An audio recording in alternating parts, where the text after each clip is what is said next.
Title ను ఎగరేసుకుపోయింది భారత్. ఫైనల్లో న్యూజిలాండ్కు 4 వికెట్ల తేడాతో చిత్తు చేసింది. Captain Rohit Sharma super innings తో భారత్ జగత్చేతగా నిలిచింది. 252 పరుగుల లక్ష్యాన్ని 49 ఓవర్లలో 6 వికెట్లు కోల్పోయి ఛేదించింది. శ్రేయస్ అయ్యర్ 48, గిల్ 31, అక్షర్ 29, హార్దిక్ పాండ్యా 18, కోహ్లీ 1 పరుగు చేశారు. కేఎల్ రాహుల్ 34, జడేజా 9 రన్స్తో నాటౌట్ గా నిలిచారు. ఇక న్యూజిలాండ్ బౌలర్లలో శాట్నర్, బ్రాస్వెల్ తలో 2 వికెట్లు తీశారు. రచిన్ రవీంద్ర, జెమిసన్ చెరో వికెట్ తీశారు.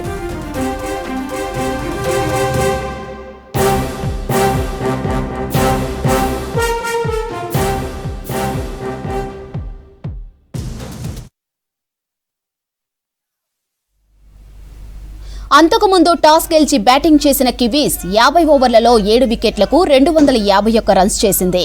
కివీస్ బ్యాటర్లలో డారిల్ మిచెల్, బ్రాస్వెల్ హాఫ్ సెంచరీలతో రాణించారు. రచిన్ రవీంద్ర 37, ఫిలిప్స్ 34 రన్స్ చేశారు. భారత్ బౌలర్లలో వరుణ్, కుల్దీప్ కు చెరో 2 వికెట్లు పడ్డాయి. షమీ, జడేజాకు తలో వికెట్ దక్కింది.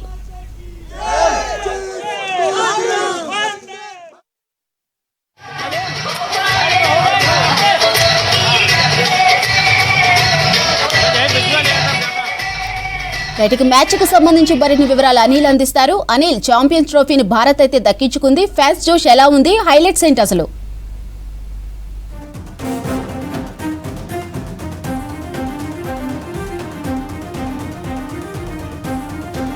Yes Madhuri, ICC Champions Trophy దుబాయ్లో జరిగినటువంటి ఈ మ్యాచ్లో ఫైనల్ ఫైట్ కూడా చాలా ఉత్కంఠగా కొనసాగింది. సో భారత్ మాత్రం 25 ఏళ్ల ప్రతీకారం తీర్చుకుందనే చెప్పవచ్చు. 2000 సంవత్సరంలో అటు ఇదే న్యూజిలాండ్పై ఆ రోజు 2000 సంవత్సరంలో మనం ఓడిపోయాం. సో ఈ రోజు మాత్రం చాలా ఉత్కంఠగా జరిగినటువంటి ఈ హై వోల్టేజ్ మ్యాచ్లో మాత్రం ఘన విజయం భారత్ సాధించింది. తర్వాత ఈ ఓవరాల్గా మాత్రం ఈ మొదటగా టాస్ గెలిచి బ్యాటింగ్ ఎంచుకున్నటువంటి న్యూజిలాండ్ 251 పరుగులకే 7 వికెట్లు నష్టపోయి 50 ఓవర్లు ముగించుకుంది. సో టార్గెట్ 252కు దిగినటువంటి టీమిండియా మాత్రం ఓవరాల్గా అటు లాస్ట్ వరకు కూడా ఉత్కంఠగా కొనసాగింది. మొదటగా ఇలా ఓవరాల్గా కెప్టెన్ ఇన్నింగ్స్ ఆడినటువంటి రోహిత్ శర్మ దాదాపు 70 రన్లకు పైగానే చేసి ఈ టీం యొక్క స్కోర్లో టాప్గా నిలిచాడు. తర్వాత లాస్ట్గా అంటే మనకు జడేజా విన్నింగ్ షాట్ కొట్టి మాత్రం పూర్తిగా ఈ మ్యాచ్ని అయితే గెలిపేయడం జరిగింది. సో దీనికి సంబంధించి కూడా ఇప్పటికే ఇటు దేశవ్యాప్తంగా హైదరాబాద్ నగరంలో కూడా చాలా చోట్ల ఇటు సెలబ్రేషన్లు కూడా క్రికెట్ అభిమానులు చేసుకుంటున్నారు. సో ఓవరాల్గా ఈరోజు మాత్రం ఇటు బౌలింగ్లో ఏదైతే మనకు మొదటగా బౌలింగ్ వేసేటప్పుడు కూడా ఈరోజు వరుణ్ చక్రవర్తి కూడా చాలా కీ రోల్ పోషించాడు.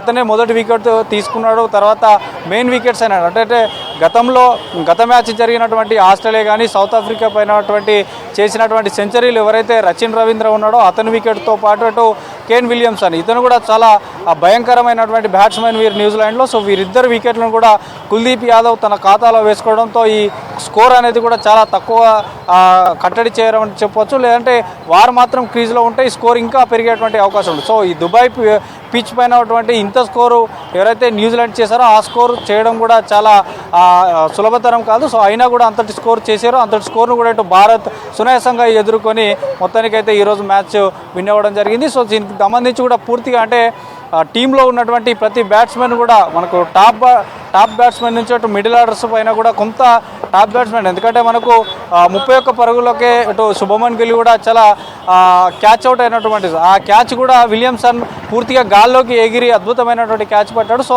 ఆ తర్వాత కొంత నష్టాల్లో అంటే కొంత ఉత్కంఠగా కొనసాగింది. అప్పుడు రన్స్ కొంత ఆగిపోయింది మధ్యలో. తర్వాత ఫస్ట్ డౌన్ వచ్చినటువంటి విరాట్ కోహ్లీ కూడా కేవలం ఎల్బీడబ్ల్యూ బ్రాస్వెల్ వేసినటువంటి బౌలింగ్లో ఎల్బీడబ్ల్యూ ఒకే పరుగుకు వెళ్లి తిరిగిపోయాడు. సో తర్వాత వచ్చినటువంటి అక్షర్ పటేల్ కూడా కేఎల్ రాహుల్ కూడా నిలకడగా ఆడారు. తర్వాత వచ్చినటువంటి జడేజా కూడా హార్దిక్ పాండ్యా కూడా వచ్చి మధ్యలో ఒక సిక్స్ బౌండరీ చేసిన తర్వాత కూడా కొంత స్కోర్ను కట్టడి చేసేటువంటి ప్రయత్నం చేస్తారు. సో మొత్తానికైతే ఈ 252 లక్ష్యాన్ని ఛేదించారు. సో 25 ఏళ్ల ప్రతీకారాన్ని మాత్రం ఈరోజు తీసుకున్నారు. సో వరుసగా ఐసీసీ ఛాంపియన్స్ ట్రోఫీ ఇటు మూడోదని చెప్పవచ్చు. మనకు T20 world cup Rohit Sharma ఆధ్వర్యంలోనే గెలుచుకున్నారు. అంతకుముందు 2017లో కూడా ఐసీసీ ఛాంపియన్స్ ట్రోఫీ గెలుచుకున్నాము. తర్వాత ఇప్పుడు 2025 ఈ ఐసీసీ ఛాంపియన్స్ ట్రోఫీ కూడా గెలుచుకోవడం ఆనందంగా ఉందంటూ కూడా అటు క్రికెట్ అభిమానులతో పాటు క్రికెట్ ఎక్స్పర్ట్ చెప్తున్నారు. సో ఓవరాల్గా మాత్రం స్కోర్ కొంత వ్యక్తిగత స్కోరు కొంత తక్కువ ఉన్నా కూడా బాల్స్ మాత్రం అంటే ఓవర్కు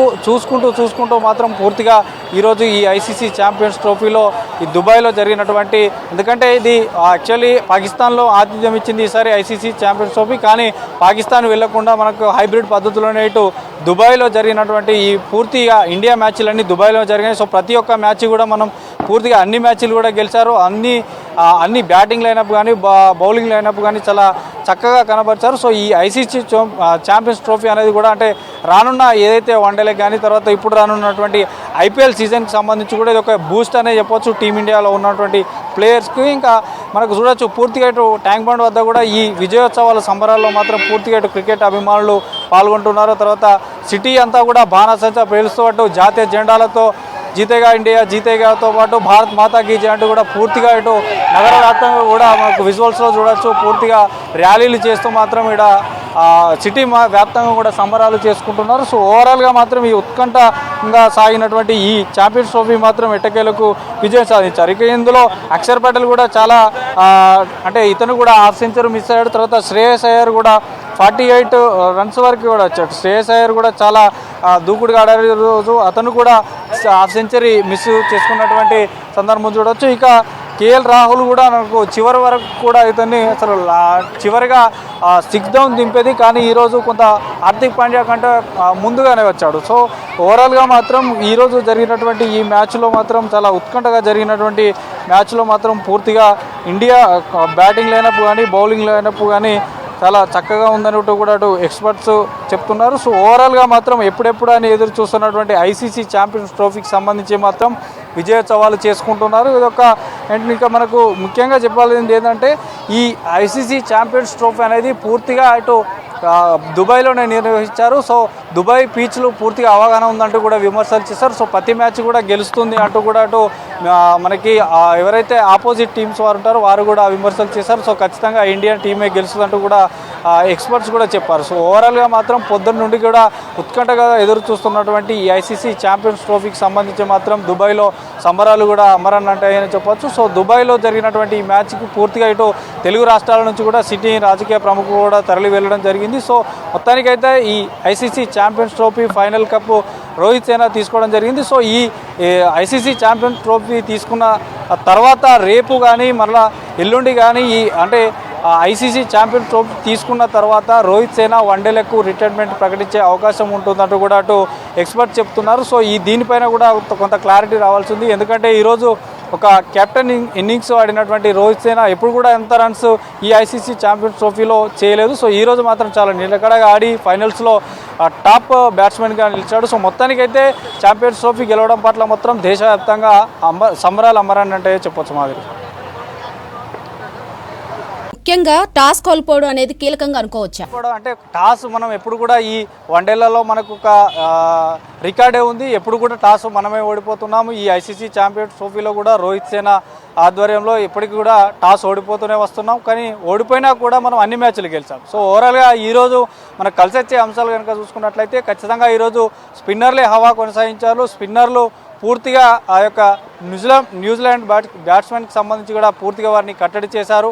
ఎక్కువ స్కోర్ చేయకుండా మాత్రం బాల్ను స్విన్ చేస్తూ వారిని ఎక్కడికక్కడే కట్టడి చేశారు. ఎక్కువగా అటు మిచెల్ కానీ బ్రాస్వెల్ కానీ వీరిద్దరే హాఫ్ సెంచరీ చేశారు. మిగతా బ్యాట్స్మెన్లు కూడా చాలా తక్కువ స్కోర్స్కే ఎప్పటికప్పుడు పెవిలియన్ చేరినటువంటి పరిస్థితి. సో ఓవరాల్గా ఇటు కుల్దీప్ యాదవ్ కానీ తర్వాత జడేజా కానీ తర్వాత మహమ్మద్ షమి చివరిగా ఒక వికెట్ తీసుకున్నాడు. కానీ జడేజా, అక్షర్ పటేల్ తర్వాత వరుణ్ చక్రవర్తి కూడా మనం గత మ్యాచ్లో న్యూజిలాండ్ పైన 5 వికెట్లు తీశాడు. సో ఈరోజు 2 వికెట్లు తీశాడు. సో పూర్తిగా ఈ యొక్క విజయం స్పిన్నర్లదే. ఆ పిచ్ కూడా పూర్తిగా అటు ఎవరైతే రోహిత్ శర్మ కెప్టెన్సీ చేసినటువంటి ఫస్ట్ ఇన్నింగ్స్లో రోహిత్ శర్మ ఎవరెవరైతే అంటే స్పిన్నర్లకే ఎక్కువగా అవకాశం ఇచ్చాడు. తర్వాత సెకండ్ ఇన్నింగ్స్లో వచ్చినటువంటి న్యూజిలాండ్ టీం కెప్టెన్ కూడా మొత్తం కూడా స్పిన్నర్లకే ఇచ్చేసాడు. రచిన్ రవిచంద్ర ఆ బౌలింగ్తో పాటు అటు బ్రాస్వెల్ కానీ తర్వాత శాంట్నర్ కానీ మొత్తం స్పిన్నర్లను వేయించాడు. సో చివరిగా పేసర్లతో వేయించాడు కాబట్టి పూర్తిగా ఇది ఆ పిచ్ కానీ దుబాయ్లో ఉన్నటువంటి పూర్తిగా ఈరోజు జరిగిన మ్యాచ్ మాత్రం భారత్కు కలిసి వచ్చే అంశాలు కనుక చూసుకున్నట్లయితే ఖచ్చితంగా స్పిన్నర్లు ఈరోజు అద్భుతంగా ఆటను కనబరిచారు కాబట్టి అంతటి స్కోర్ను కూడా కట్టడి చేసి అంత తక్కువ స్కోర్ నమోదు కావడానికి కారణమయ్యారు మాధురి.